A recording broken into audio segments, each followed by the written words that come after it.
There are already hundreds of kids in our state, so the 22 News I-Team traveled to where they are to find out what, if any, kind of impact they've had on the communities. Though the governor indicates no impact on the local community, we are more than skeptical about that.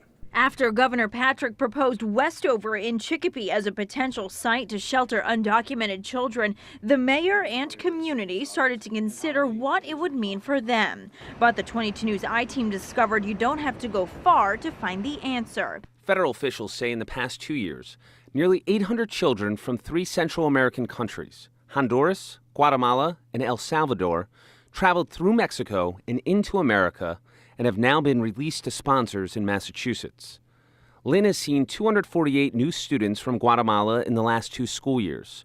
New Bedford has added 228 students from Central America in the last 2 years.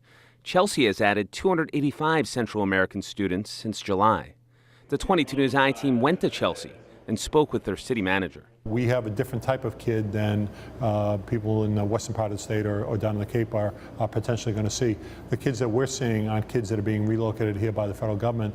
The kids we're seeing are kids that relatives are going down to Texas, down to Arizona, and bringing back with them to Massachusetts. Chelsea's city manager told the 22 News I-Team they didn't even realize these students were from Central America until this border crisis made national news. We didn't notice initially that we had an increase in population due to immigration, unaccompanied minors.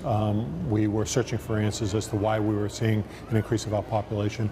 Those communities noticed an uptick when more students enrolled in schools who were older than they claimed and needed more help in the classroom getting caught up. But it's important to note that if these kids come to Chicopee, they won't necessarily end up in Chicopee classrooms. Berkshire Immigrant Center's Brooke Mead told the 22 News I-Team there are dozens of immigration groups working with the state to ensure if more children are brought to the state, it's a smooth process. They're helping to try to coordinate some of these efforts. Again, the volunteerism, the donations that are coming in, pediatricians, psychologists, people wanting to go in and volunteer language skills, translation.